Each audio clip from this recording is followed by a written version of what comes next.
partner Bhavna at that time started telling me, listen, you're so talented. Why are you not putting your work out? You don't have an Instagram account. My generation, it's all like, oh, Instagram. People grumble about it and say, we don't want to put ourselves out there. It's about making content. But for me, honestly, just being brave enough to do it at that point in time. And I feel like the belief that what I have is special and important as well, and nobody else has it. And I feel like a lot of young people these days, especially, suffer with that insecurity, right? I think at a point when you're struggling, I mean, first of all, you can't give up, even though there are many points when you feel like, screw this, I can't do it. But you have to. I feel like it's important to have other things as well and not feel guilty when you're not working. It is okay to take that break. It's okay to pull back. Be realistic about it. Keep that job and do the stuff on the side. When you're in your job, try and bring your skills and talents into the office. Hello and welcome to the Meraklis Beings series. I'm your host and self-mastery coach Shwetha Sivaraman, and this is a show where we discover, learn and implement lessons from others' life journeys, others who I believe epitomize miraculous in its truest spirit, individuals who live life to the fullest, who worked hard on themselves to reach where they are and are passionate in what they do. Today's speaker is Nidhi Mariam Jacob, also known as NMJ. She's an independent artist based in Bangalore, India. All her paintings are in some way or the other an expression of her love for the natural world. She believes in the power of a collective consciousness and is always working to stay immersed and connected to nature and in turn see her dreams for a better world manifest into reality.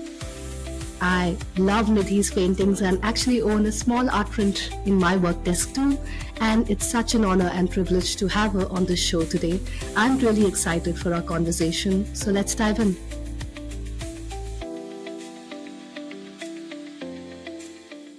Hi Nidhi, welcome to the Meraklis Beings show. I'm so thrilled to host you here today.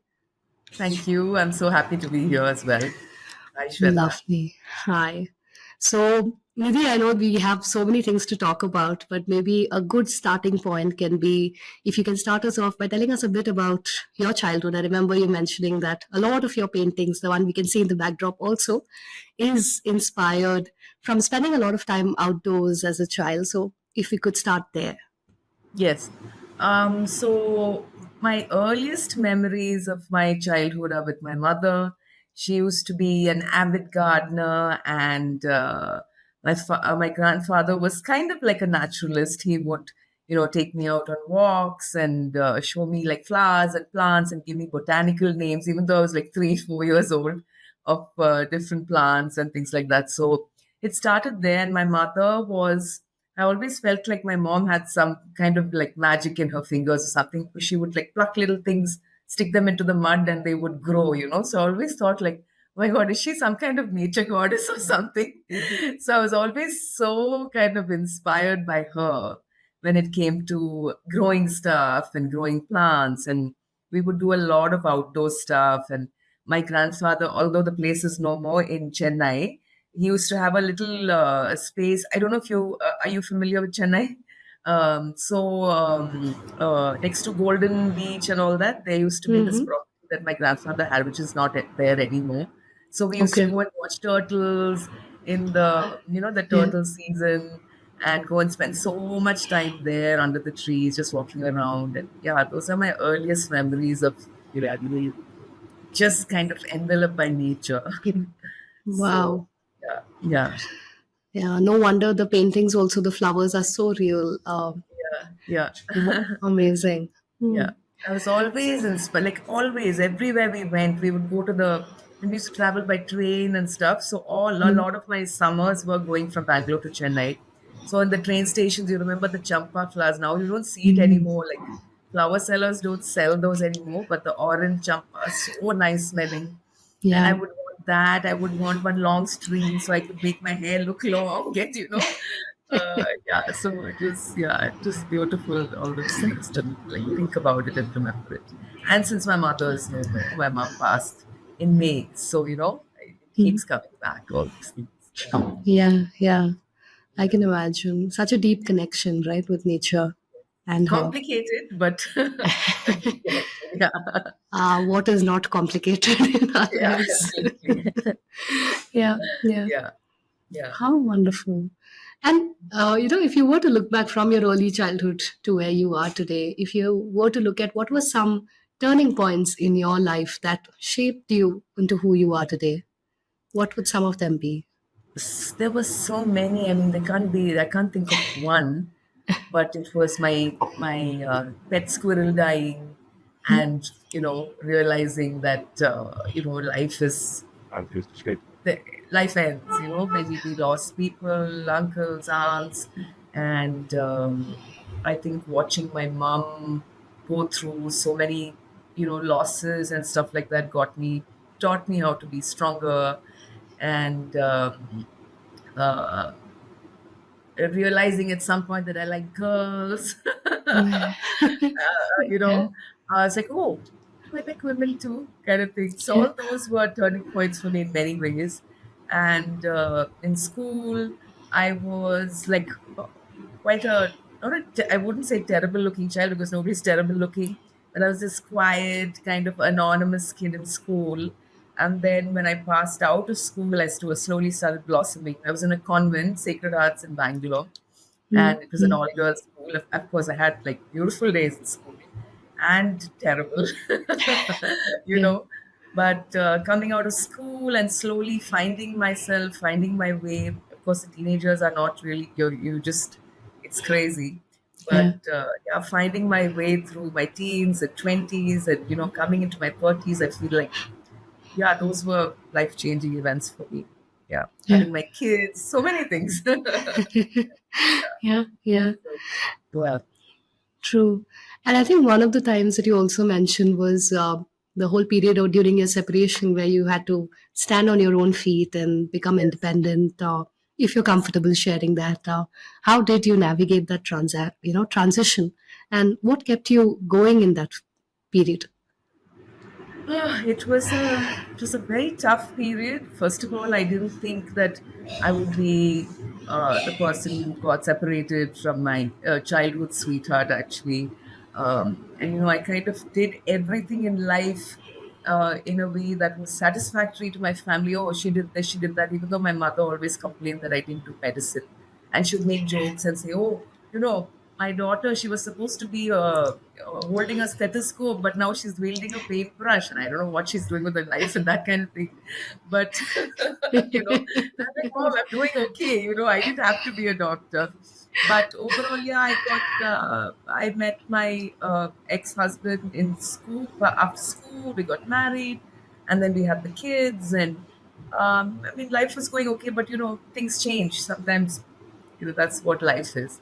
So when I used to be painting always. I did projects for homes and things like that, but I nearly never saved any money. I had a bank account that I would just keep getting, money in from work, and I would just keep spending it on the kids, on the home, buy cycles for them, buy books for them, and that's how it went. And I'm the only child, so in my head, it was like, oh, my parents will take care of me, my family take care of me. I was so kind of uh, naive and stupid in a way, I would say. But being that way also has got me through a lot in life, thinking that everything's going to be okay. I will be taken care of. That's another Yeah, side to it. But yeah, yeah, so after the separation, I had these two kids, and I had to pay my rent, and I had to take care of so much of stuff that was, I mean, I didn't even think about. I would pay for stuff, but it wasn't, you know what I mean, right? It wasn't like yeah. I had a backup. Mm, And of course, my parents would say, don't worry about it, we'll get you a place, we'll take care of you. And I said, no, I want to do this on my own. And then I started figuring, and then my partner Bhavna at that time started telling me, listen, you're so talented. Why are you not putting your work out on, you don't have an Instagram account, and why are you not sharing your work? And I was like, I don't know, it's not so good, whatever, And then she said, no, make this Instagram account. And I remember I said, I think I have one. And then mm, we went and found it with my name, and there was like one cat photo. And this was about this was about 8 years ago. And she said, start putting your work and and she really taught me to kind of value my voice and my work. And I started sharing work online. And just to pay rent, I started taking art classes for children. So it started off with my friends' kids, you know, and I really kind of worked so hard during those 1 or 2 years where every month was every month I'd be so anxious, oh my God, how am I going to pay my rent? How am I going to pay the bills? And then slowly I started doing the classes. And then I had like almost 30 kids at one point. It was going so well. And I figured out a nice way to teach kids. Just like, even though my paintings look so structured and neat and stuff, my art classes were about just going crazy. Yeah. And our mantra, we would chant saying, we will not color within the lines. We do not have to be perfect, you know. And I would make the kids chant that, because some of them were so anxious when they would draw wrong, they start erasing, especially little girls. I noticed that girls after 9, 10 are so worried about their work being perfect. So, yeah, so I took an approach to my classes where I wanted the kids to kind of explore and, feel free. And that went really well. I'm so grateful to all the moms, who sent their kids to me and trusted me with it, because I was not really a teacher. And yeah, and in between that, I was painting constantly. I would take any project I got. Anybody gave me anything, a fan, a box, a trunk, a piece Yeah. of wood, whatever they gave me, I would paint on it. And I started doing work like that for people. Yeah. Yeah, and my fantasy gardens were not there yet. I mean, the style hadn't developed at that time. But yeah, that's how I got through, take the classes, got whatever work I could, just put myself out there. And and in my generation, it's all like, oh, Instagram. I mean, people grumble about it and say, we don't want to put ourselves out there. It's about making content. But for me, honestly, just being brave enough to do it at that point in time, it really kind of, yeah, it worked for me. And Yeah. yeah. and Yeah. And seems like like such a journey. such a it was huge, but I just kept the belief that I can make it. And I didn't want to take my parents' help, or, I had friends who were around and stuff who would help me get projects and things like that. But I just, in my heart, I was like, you know what? I can make it. I can do this. And I'm so proud to say that now I take care of, my kids and their school and my home. And I have a little farm where there are people who live there, and I pay salaries. And I mean, I'm doing so much. I'm paying my taxes, I'm doing everything. So, I really feel happy and proud to say that I'm doing this on my own right now, Yeah. which a lot of young women these days do, like, so smartly and cleverly already, I feel. Yeah, when I talk to younger people, I'm like, wow, these guys are already, so kind of educated in so many ways Yeah. about finances and stuff like that. So yeah, it was quite a learning for me, investing and putting money away and saving and all that stuff. Yeah, so Yeah. Yeah. And I wonder, right, in a period that was so anxiety filled, and yeah, to really, when things, maybe all the things did not go your way, right, from the get go, I'm sure yeah. there were many setbacks.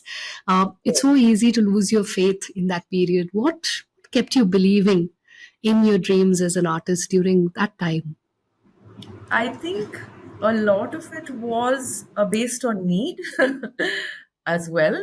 Of course, I loved my work and I loved painting, and it's my form of prayer and meditation and all those things. But it was the need, first of all, that got me to, push and put myself out there, but also a slow belief that my voice counts.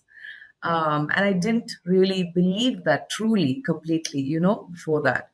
And an example is like, you walk into a room and you see people there that might be more educated than you, or I mean, I'm just giving an example, it's not my thing. But, or they're more educated than you, or they're more beautiful than you, or they're more successful than you, or they're wealthier than you, whatever it is, right? Whatever your need for yourself is. And I feel like the belief that what I have is special and important as well, and nobody else has it. And I feel like a lot of young people these days, especially, suffer with that insecurity, right? I've seen like young girls walk into a room, they'll be so gorgeous, but there'll be other girls there who are like more dressed, and they just kind of, just like shrink. And I always think like, listen, you are special. So I feel like that I built that for myself. I built like there might be somebody who knows more about art than me, who's gone to art school and who knows the jargon and the words and everything. But I know that my work comes from my heart, and that is special about me. So I think keeping all those things in mind while going through this was very important for me. Otherwise, I might not have been able to do it. Yeah, and such a strong conviction, right? And I love how you say that your art is a prayer and a meditation in Yes. itself. Yeah. Yeah. Yeah. Yeah. Wonderful. And I'm sure, I remember you sharing that, the first paintings that you made were actually on a cardboard box or takeout boxes, reused for you because you didn't want to buy those canvases at that point. What are Yeah. some of your challenges as an artist, and what really helped you navigate them, Nidhi? I feel so happy these days, honestly, to tell you that I can just call my canvas guy and order 20 canvases. Yeah. It feels so empowering. I know it's like a small thing, but for me now, even when I just call up my art supplies guy and say, send me 20 canvases, send me this much paint, and I paid for it, I feel so good. I'm like, my God, I couldn't do Yeah. this before. I had to Yeah. kind of ration my art supplies. And this is Yeah. not long ago. This was just 8 years ago, 7 years ago. Yeah. Yeah. So the cardboard thing was actually IKEA. So Huh? my neighbor Ida, who used to live on the floor before, we had bought some IKEA, the big boards and stuff. So I said, Mm. oh, these are lovely, nice flat boards. So I chopped them up into little squares, and I started painting. I just started painting on them.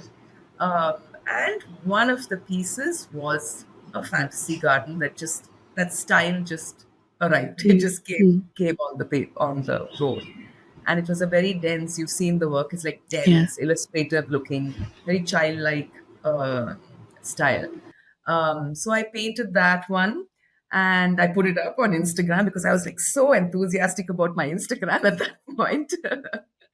Showing my work and sharing it and writing stories about each thing. That was so important to me always, writing a story with every Yeah. work. And so I shared that piece, and a collector in Bangalore, Aarti Gupta, she called me, and who I'd known, I think I went for yoga class with her at some point. It's not who I didn't know her so well. So she called me or messaged me or something, and I called her, and she said, listen, there is something in that piece of work. How big is it? So I said, it's about 10 inches by 10 inches or something. Mm. And she said, I'm going to buy it right now because I'm telling you, I'm not going to be able to afford you in 3, 4 years. And I found it so funny. I was like, oh my God, you're so sweet. And we laughed about it. And I think I sold it to her for like 5 or 6 grand or something like that at that point. And she said, trust me on this. And she said, keep doing it. And that's where the fantasy garden started. And I stuck with it for a while. I started doing more of those, and then suddenly the work started getting recognized. I was contacted by a puzzle company in the US, a black woman owned company who only does art by artists of color, women artists of color, and I think some men. So she approached me and she said, we're going to do this thing, and can I have one of your pieces? It's called apostrophe puzzles. And she said the proceeds, some of it will come to you, not that much, even though I needed money. Not much will come to you, but a lot of the money will go to underprivileged kids in New York. This is in Brooklyn, Mm. Mm. art school for them. So I'm like, I was so thrilled. I was like, of course, my cousins were to be in New York.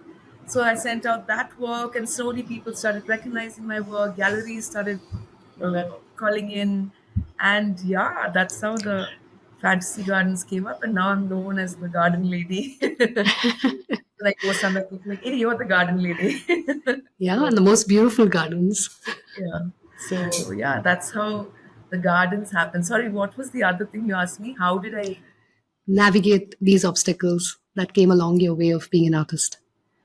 Yeah, so I think at a point when you're struggling, I mean, first of all, you can't give up, even though there are many points when you feel like, screw this, I can't do it.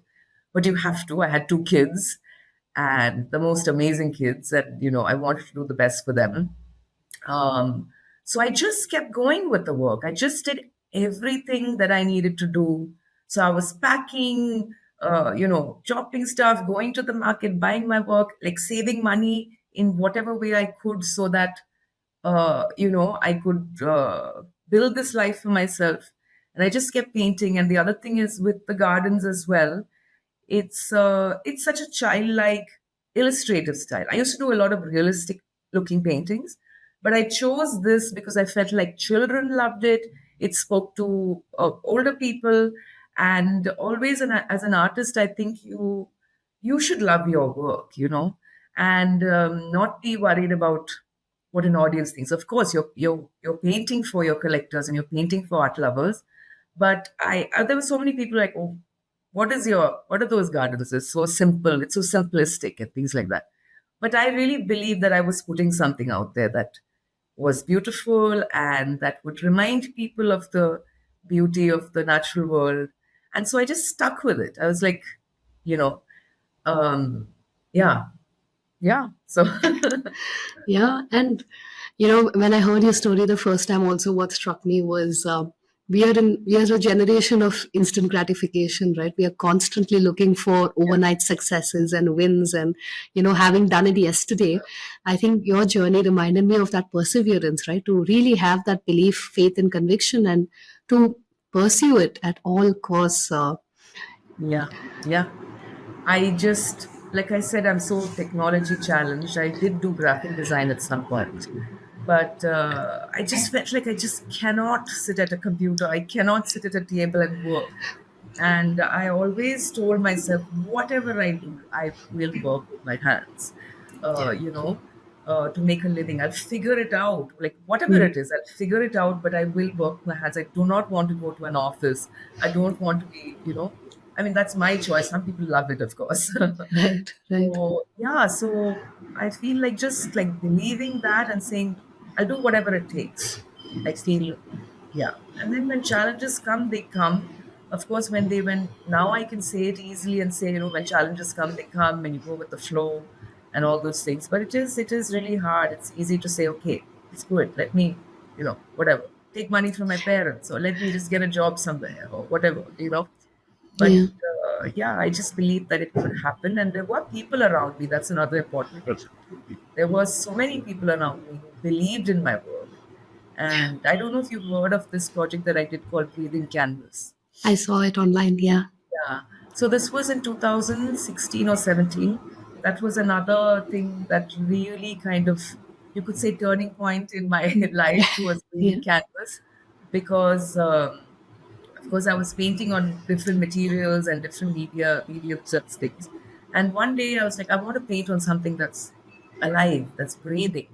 And I Yeah. said, I'm going to pick different women, from different professions, different color, different sizes, and I want to paint on their bodies. Mm. And just as a practice of painting on their bodies and washing it off at the end, that impermanence of that and not owning that Yeah. piece. Of course, Yeah. we took photographs and things like that.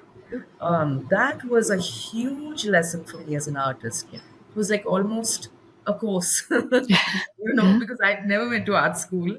Mm. But that was a process of 2.5, 3 years that I worked on. I asked friends, and I asked some theater actors and singers, and then this one girl a friend of mine who's a diver, and another friend who was doing marathons, a yoga teacher. So I painted on different women, um, and I called it creating narratives with the human body. It started off with me just wanting to paint and take photos of these beautiful pieces of art on the body. But then as we went through the project, women started talking because it would take me 6 hours sometimes to paint on Mm. them. So we Mm. would spend the whole day together and Yeah. we would talk. And so the women would start talking about like some would say, oh, don't show my stretch marks. This part is a little this thing. I have some this fat here. I should have gone to the gym. And we start talking about childhood trauma and how we are conditioned to believe with beauty standards, all those things. Mm. And so that project became so beautiful because we shared so much, Yeah.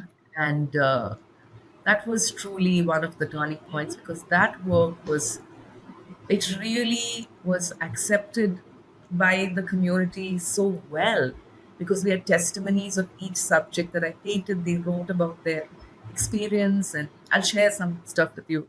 Yeah. Uh, and and when I was going to do a show, that show also, my God, I put all my savings together to get a space and to buy canvas fabric to cover the sides and get the place painted. Padma, who was the photographer, we did it together. We put in all the money. I mean, she was okay. I put in everything I had because I believed in it, and I did that show. And it was a little scary because a lot of people were like, "Listen, this is naked women," but it Mm. Mm. wasn't because doing a show, you better be careful. But it was received so beautifully, Oh. and that was one project where I didn't uh, make any money or anything, but it gave me so much strength and belief that if you have an idea and you believe in it, you can make it can go places. So yeah, we got invited for a couple of shows with that work at Jagrati Theatre for one of their women's festivals, and yeah, so things Yeah. like that have really kind of given me a voice. I feel Yeah. that I feel was maybe I thought it was not important, Mm. like I said. And I think as a child growing up and being that awkward one in school, I felt like what I had to say was not important or not intelligent enough or not whatever. I was not beautiful enough. So many things, right? Yeah.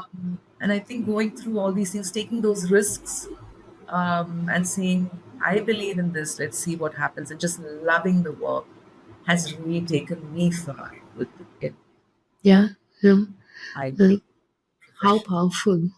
I can see so much heart invested even while you were retelling that experience, right? Almost Yeah, had goosebumps here listening to you share it. And I feel like it's so often that, we've become so money centric as yeah, a society today. We don't value these things that actually make us come alive, yes, to be able to fully find expression.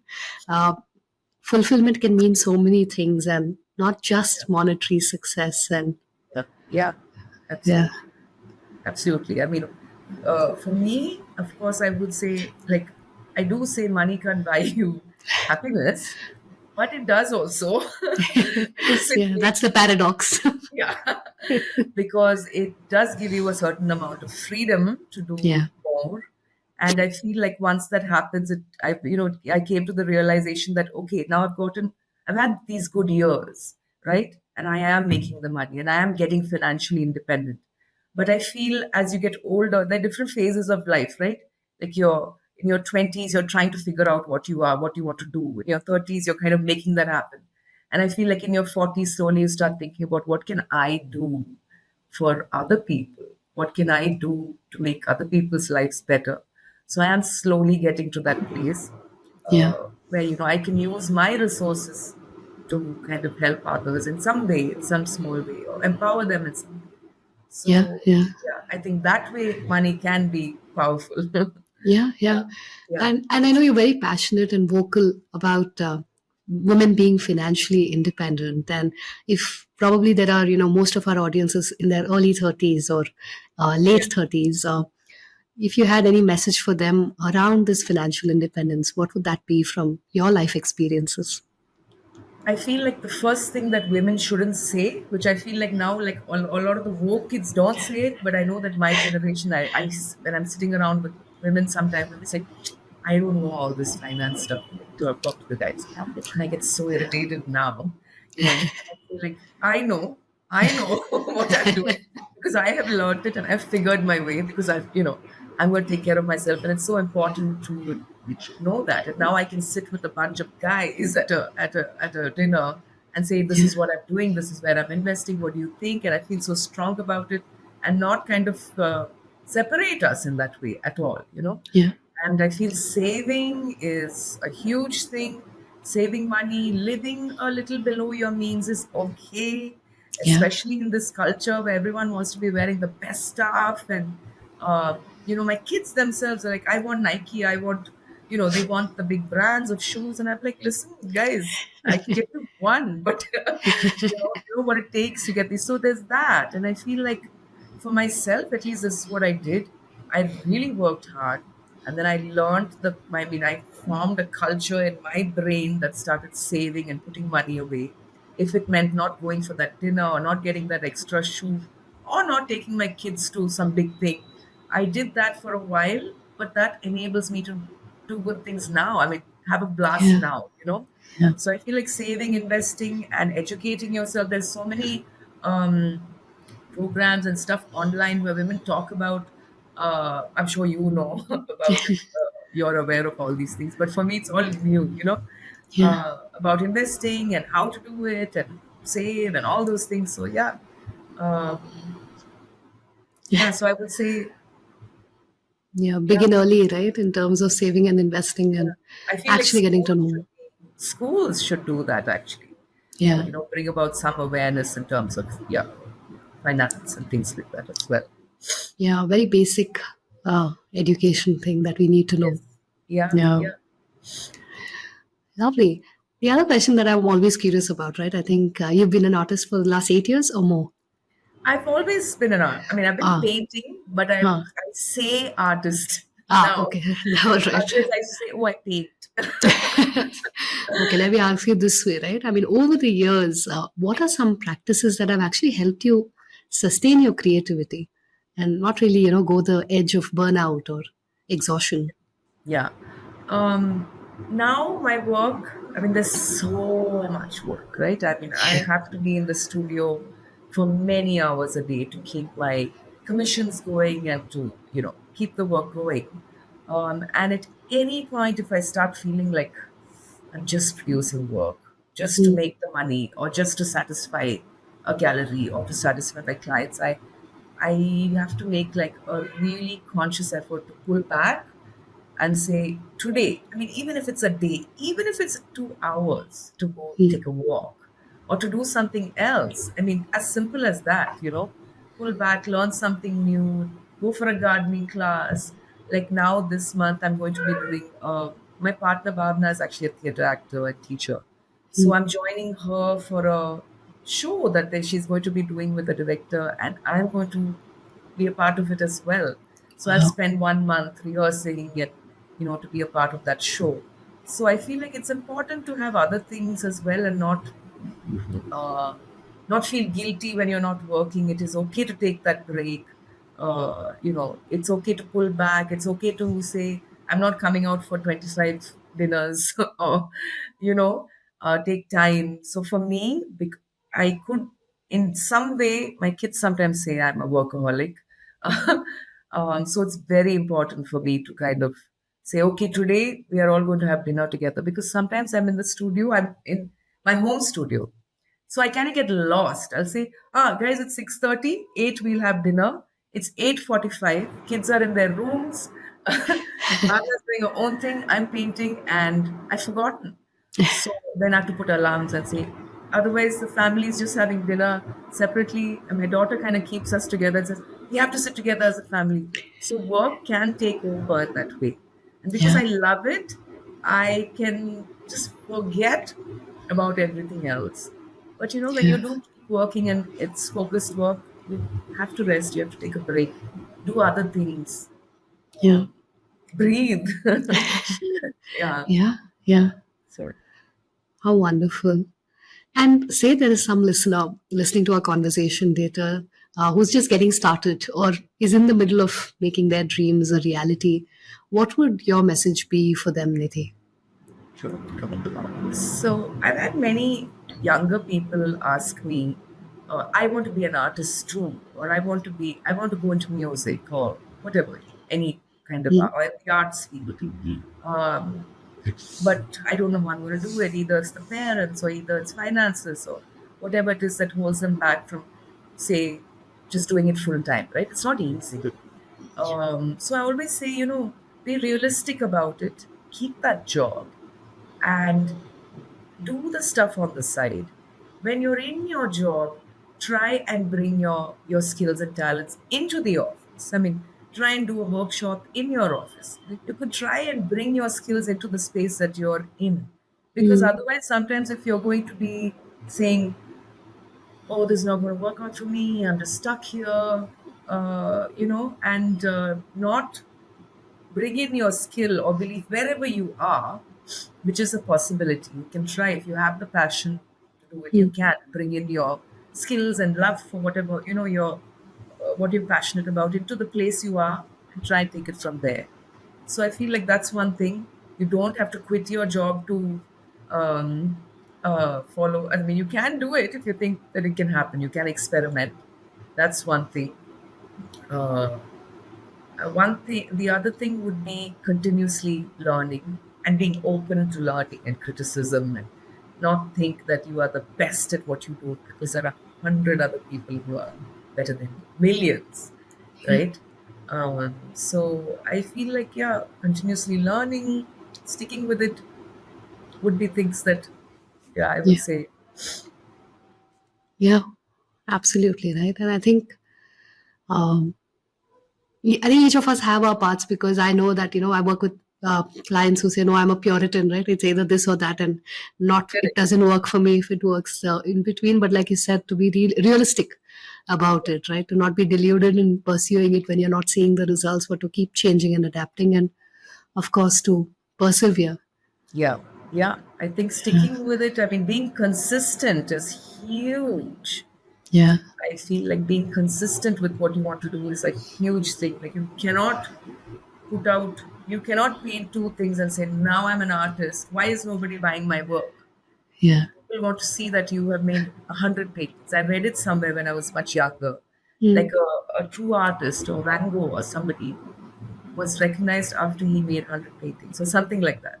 So mm, yeah, so I used to be like, I'm just waiting for my 100th fancy garden. And then wow, recently somebody said, how many of these gardens have you painted? And then uh, I said, I don't know. I went online and I think I've passed 200. oh Yeah. wow, Small, big, different sizes. Yeah. So I think consistency and working, and even on social media, to show that you are working, yeah, it's important for people to say, okay, she's at it, she's at work. yeah, Keep going. It doesn't mean that every piece of yours is going to sell. It doesn't mean that every piece of yours is going to be liked. yeah, And just holding your ego and saying, it doesn't matter if people don't like it. Don't shift. Uh, don't say, oh, nobody seems to like these pieces. Maybe I should try a different style. But if you love it, then yeah, you should stay true to what you love, is what I believe. yeah, Get that piece, yeah. yeah. True, right? Following that heart Yeah, and yeah. conviction. Yeah. Like I always had these questions like, oh, I've not studied art and I can't speak art, is what sometimes I say. I Yeah, don't know the language and things like that. And my partner, Bhavna, will always say, yeah, but so why do you paint flowers? She's so clever. She said, why do you mm, paint flowers? So I said, because I love it and I've been growing plants all my life. So she's like, so you do have a knowledge in the botanical world. You know the name of every plant and tree. So there's your knowledge. So we all yeah, have a knowledge of something from somewhere. And so yeah, just yeah. knowing that. So And also that comes from our deep conditioning, no, that we need to have a certificate for everything. Like I yeah, remember when I first started coaching, like though it came from my meditation or my personal journey of self-discovery, I was like, no, but I need a certificate that says I can do this work, yeah, right? Officially. yeah. Though what you bring to the table is always your reflections and the work that you have done, right? It's never Yes, and something your else. connection with people and when you're coaching, I mean, you can use all the techniques that you can, okay, that you've learned or you've studied or you've got a certificate for. But ultimately, I feel at the end of it, when you're coaching someone, it's your relationship with them, right? Yeah, Ultimately, it's your capacity to connect to another person and have a yeah, relationship where that person's like, oh, what she's saying might work for me. Or you both have a relationship. It's almost like a relationship where the healing or whatever happens as a team. And that yeah, has no technique or process, I feel. Like, you can use technical stuff, but at yeah, the end of yeah. it, yeah, it's, yeah. Yeah, true. I mean, I always say that, my presence is my biggest strength, right? I'm like, I don't know anything else in coaching techniques or tools, but I said that because of that presence, you're so connected with the other person that you're able to pick up where they're coming from. Yeah, yeah, Yeah. absolutely. I agree. Yeah. Yeah. Wonderful. Are you ready, Nidhi, for our so called rapid fire? Oh God. Okay. Yes. Yeah. Ready. Yeah. I've had speakers often say that they're not rapid fires because they're deep questions. So take your time with it.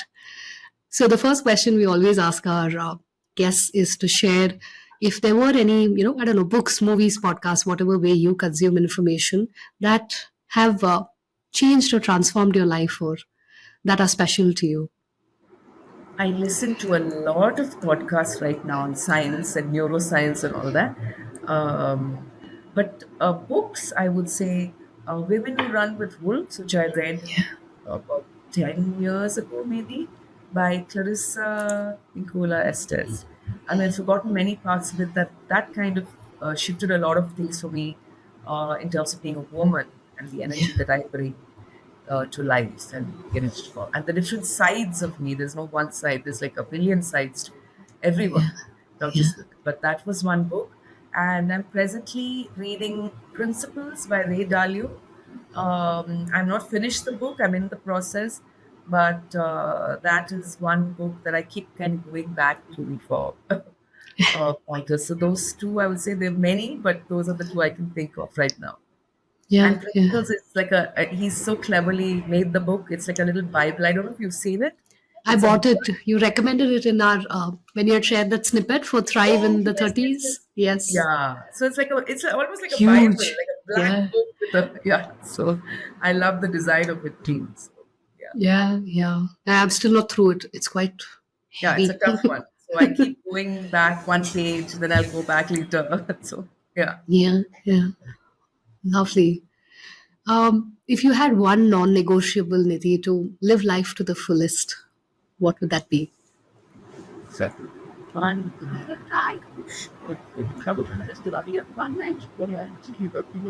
Being in a being in places that I don't want to be is non-negotiable.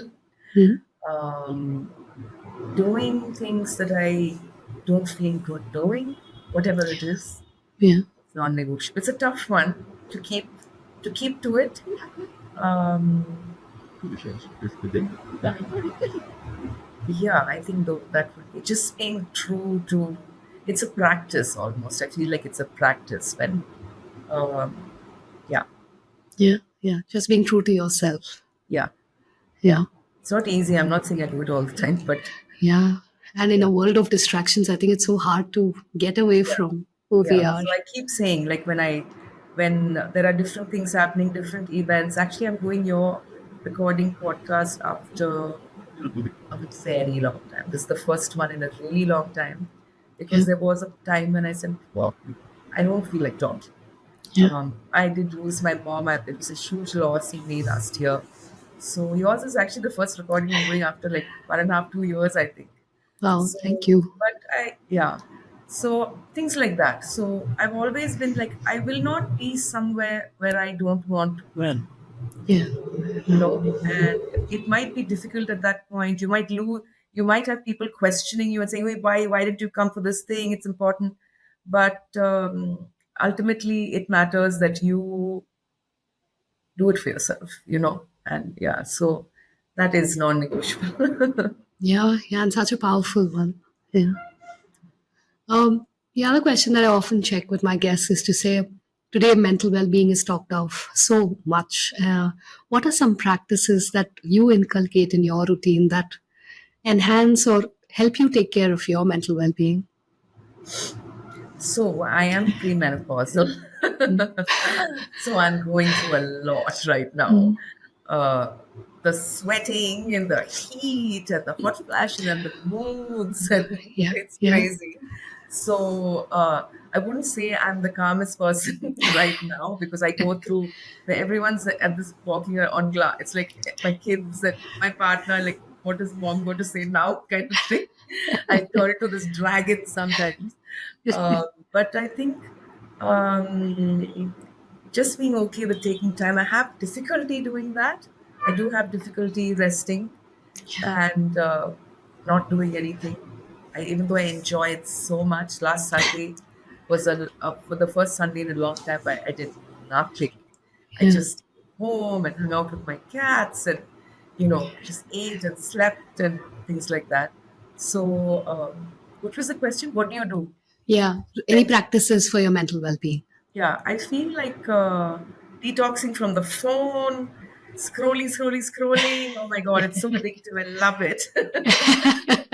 So Once love I hate. Yeah, it's a love hate thing. You just get sucked into it, and it's 2 hours later. You're looking at some Ambani wedding or some court or whatever. You start off Yeah. with good intentions, reading something nice and all that. It just takes off, right? So True. that I do. I put my phone on silent Hmm. when I'm working, and I give it to 2 hour. Every 2 hours, I will check my phone. So sometimes, so that's the other thing. People be like, "You're not replying. I've messaged you so long ago," and I'm like, "Just get used to it. I only check my phone every 2 hours, and I Hmm. will reply." So that's one thing I do. Um, I've started taking care of myself. Uh, Going for a walk when I feel like it. I exercise. I think that is so important. I never gave it that much importance, but now I'm 48, and I started doing weight training, and I think it really helps with the moods and stuff. And I take supplements. So yeah, so I am going through that transition physically, emotionally, mentally. So just keeping yourself informed, at least knowing. Now everyone's saying no, it's premenopause. Uh, well, at least. Others is like, what is happening to me? Yeah. So yeah, a little bit of care for yourself, giving yourself importance, and not feeling selfish about it. I think Yeah. is yeah, that's how I keep sane. Love it. Love it. Amazing. And one last question, Nidhi, which is what is one thing that you wish you had known when you were younger?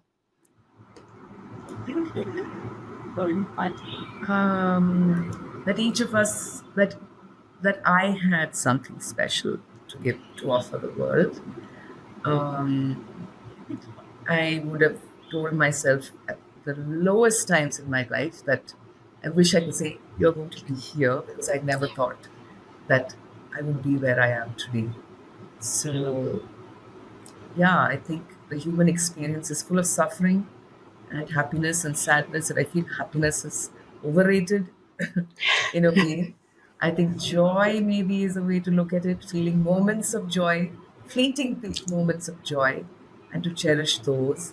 Um, yeah, and I wish I somebody had told me that your voice is at what you are special. Yeah. Yeah, that's it. Oh, thank you, Nidhi. I think thank you so much. I think it was such a honest, open, and such a generous sharing from your side, so authentically and vulnerably. Thank you for. Thank you for making me comfortable. I haven't spoken to anyone in a long time. I'm so glad. And yes, thanks. I'm so glad that Miraculous Beings is one of the first shows that you're back on after so long. Yeah. Really, really honored. And I know I'm going to keep coming back to this conversation because it's so genuine and heartfelt. And I'm sure our listeners are going to love it. So thank you so very much, Nidhi, for your time. Thank you so much, Shweta. My pleasure. Thank you.